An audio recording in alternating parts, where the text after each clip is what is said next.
कर्माबाई को मारवाड़ की मीरा भी कहा जाता है।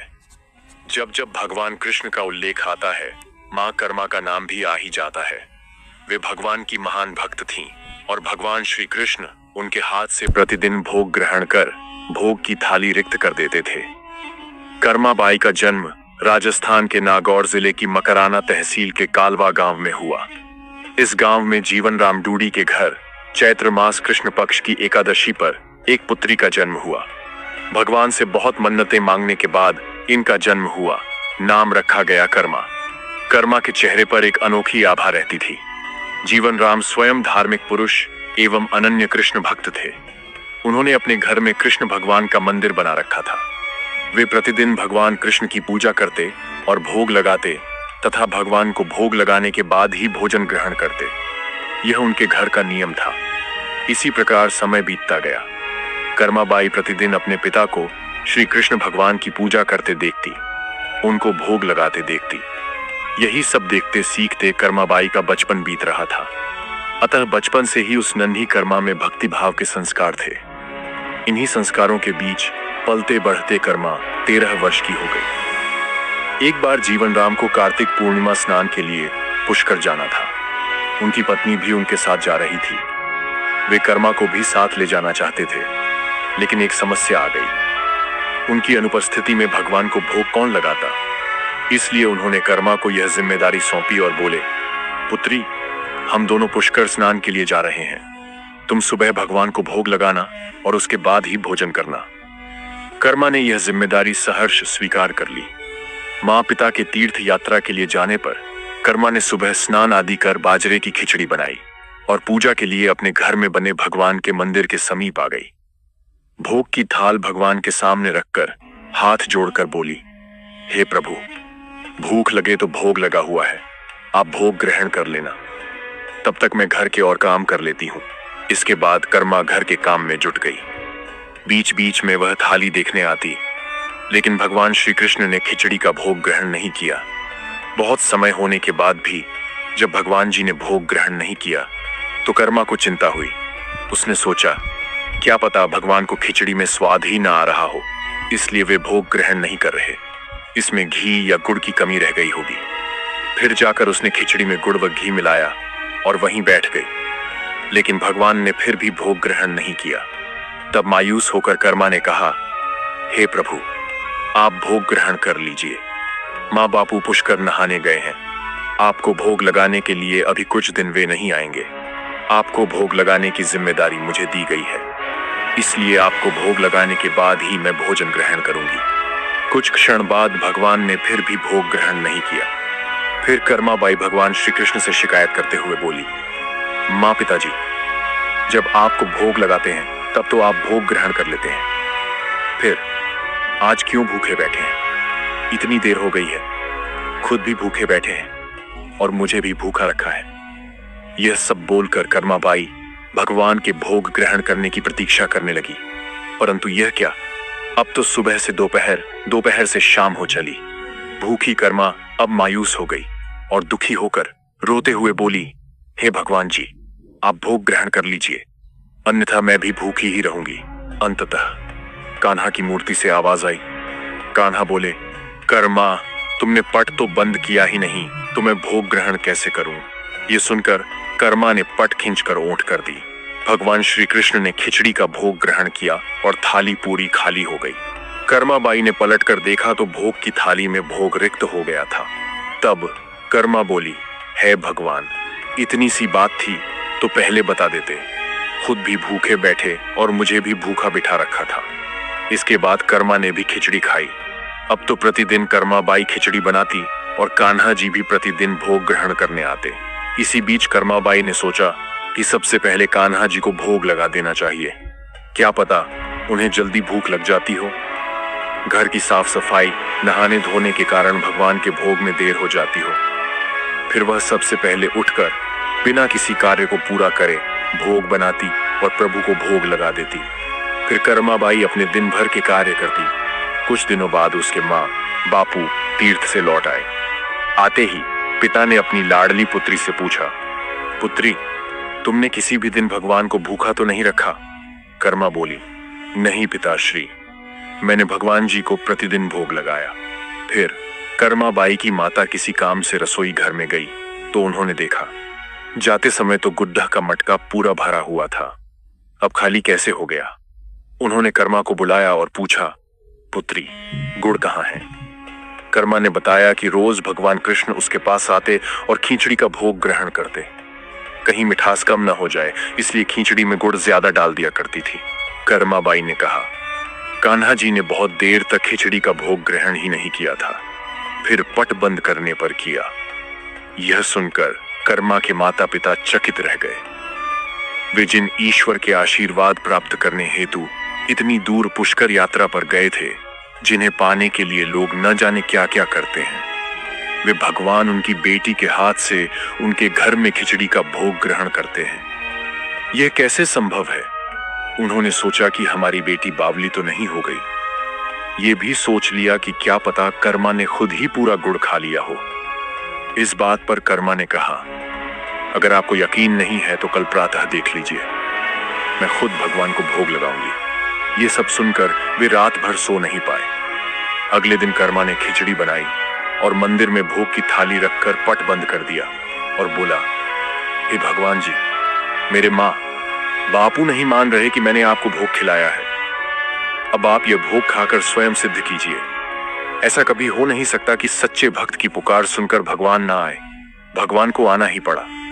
जब पट खुला तो जीवन राम और उनकी पत्नी आश्चर्यचकित थे कि भोग की थाली में भोग बचा ही नहीं है। फिर कर्मा का जीवन प्रतिदिन भोग लगाते ही निकला। कुछ सालों बाद जब कर्मा के माता पिता का निधन हो गया तो कर्मा बाई अपने कान्हा की मूर्ति साथ लेकर तीर्थ यात्रा के लिए निकल पड़ी। परंतु भगवान की कृपा से उन्हें हर दिन खिचड़ी बनाने के संसाधन मिल ही जाते और वे प्रतिदिन कान्हा को भोग लगाती। तीर्थ यात्रा करती हुई देवी कर्मा भगवान जगन्नाथ की नगरी पहुंची। उन्होंने वहीं रहने का मन बना लिया। वहां भी रोज भगवान को खिचड़ी का भोग लगाती। भगवान भी प्रतिदिन उनके भोग को ग्रहण करते। जिस दिन उन्होंने पहली बार जगन्नाथपुरी में खिचड़ी बनाई, उसी दिन उनके पास से जा रहे एक बालक ने उनसे कहा, माता, घी की बहुत अच्छी सुगंध आ रही है, क्या भोजन बचा है? मां कर्मा ने कहा, हाँ बालक, बचा है, तुम बैठो, मैं तुम्हें देती हूं। यह कहकर देवी कर्मा ने उस बालक के लिए भी खिचड़ी लगा दी।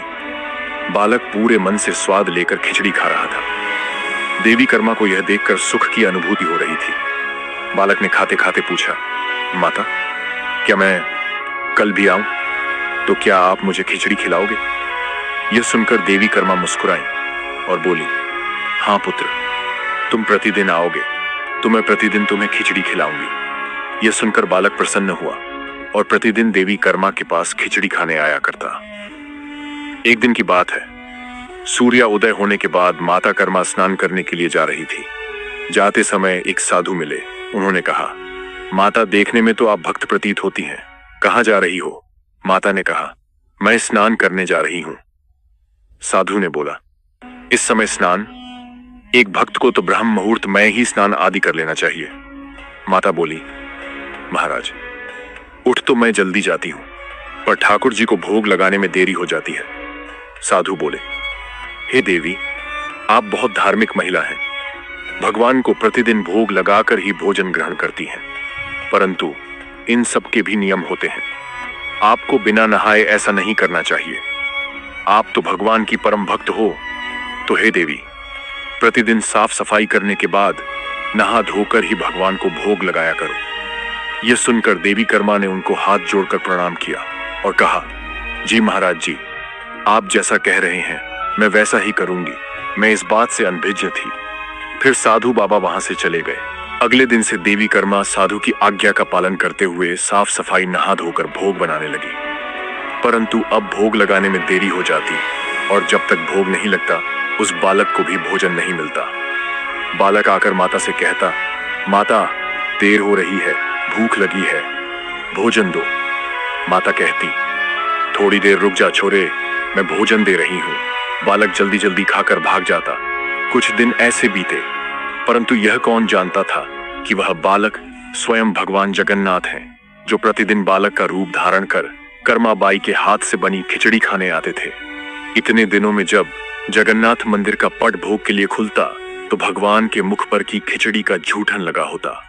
वहां के पुजारी ने मुस्कुराते हुए मन ही मन कहा, हे प्रभु, आपकी लीला भी अपरंपार है। न जाने किस भाग्यवान भक्त के यहाँ आप जाकर प्रतिदिन खिचड़ी खाकर आते हैं। फिर पूजा अर्चना हुई, दिन बीत गया, रात्रि हुई। रात्रि को पुजारी के स्वप्न में भगवान जगन्नाथ आए और उन्होंने पुजारी से कहा, हे भक्त, तुमने सही पहचाना। मैं अपनी एक अनन्य भक्त कर्माबाई के यहाँ प्रतिदिन उनके हाथ से बनी खिचड़ी खाने जाता हूँ। वह मुझे बिल्कुल अपने पुत्र सा लाड़ करती हैं। उनकी भक्ति से मैं अति प्रसन्न हूँ। परंतु इसी मंदिर के एक साधु ने उन्हें कुछ आम जीवन की ज्ञानवर्धक बातें एवं उपासना का तरीका समझाया, जिससे मुझे भोग लगाने में अब उनसे देरी हो जाती है। इसी वजह से मेरे मुंह पर खिचड़ी लगी रह जाती है। आपने ये सोचा, प्रभु की लीला तो अपरंपार है, वह तो सर्वव्यापी है। एक ही समय अलग अलग स्थान पर हो सकते हैं, परंतु मुख पर खिचड़ी लगाने की लीला उन्होंने इसलिए रची ताकि पुजारी के मन में यह प्रश्न उठे। उस प्रश्न के निवारण में प्रभु पुजारी जी को यह बता सकें कि आम जीवन में हम अपने ज्ञान को जब दूसरे को बताते हैं तो वह सदैव ज्ञान के लिए होना चाहिए, न कि भक्ति के भाव को बदलने के लिए। क्योंकि सांसारिक जीवन के लिए ज्ञान आवश्यक है, ज्ञान महत्वपूर्ण है, परंतु जहां भक्ति होती है वहां ज्ञान का कोई काम नहीं है। भक्ति में भक्त अपने प्रभु के प्रेम में डूबा रहता है। उपासना के कई तरीके हैं, जितने भक्त उपासना के उतने ही तरीके। जब ईश्वर ने ही उपासना के तरीकों पर प्रश्न नहीं उठाया तो किसी को भी किसी और की भक्ति पर प्रश्न नहीं उठाना चाहिए। जो महिला प्रभु को बिना नहाए खाना देती है, उसका भाव सिर्फ इतना था कि मेरे प्रभु को जल्दी खाना मिल जाए, वह भूखे ना रह जाए, और यह प्रेम भाव प्रभु के लिए हर नियम से ऊपर था। इन बातों को सुनकर पुजारी जी ने साधु बाबा को बुलवाकर यह बात कही। साधु बाबा को भी अपनी गलती का एहसास हुआ कि वह भगवान और भक्त के बीच में आ रहे थे, और उन्होंने बिना समय गवाए माता कर्मा के पास जाकर कहा कि हे देवी, आप जैसे प्रभु को पहले भोग लगाती थी वैसे ही लगाइए। मैं आपकी भक्ति नहीं समझ पाया, इसलिए मुझे क्षमा करें। देवी कर्मा ने कहा, जी ठीक है, मैं कल से फिर से उसी समय पर वैसे ही भोग लगाऊंगी। माता कर्मा ने फिर उसी तरीके से भोग लगाना शुरू कर दिया और भगवान के मुख पर खिचड़े का जूठन अब नहीं लगा रहता। ऐसे ही कई वर्ष बीत गए। एक दिन पुजारी ने देखा भगवान जगन्नाथ की आंखों से आंसू बह रहे हैं और वह भोग ग्रहण नहीं कर रहे। तब उन्होंने मन ही मन भगवान से पूछा, हे प्रभु, ऐसा कौन सा अपराध हुआ हमसे कि आपने भोग ग्रहण नहीं किया और आपकी आंखों से आंसू भी बह रहे हैं? प्रभु, यदि हमसे कोई अपराध हुआ है तो हमें क्षमा करें और भोग ग्रहण करें। आपके भक्तजन प्रसाद के लिए प्रतीक्षा कर रहे हैं। फिर क्या था, भक्त वत्सल प्रभु ने प्रसाद ग्रहण कर लिया। फिर स्वप्न में भगवान बोले, पुजारी जी, आज मेरी मां कर्माबाई इस लोक को छोड़कर मेरे निज लोक को विदा हो गई है। अब मुझे कौन खिचड़ी बना के खिलाएगा? कौन मुझे अपने बेटे की तरह लाड़ करेगा?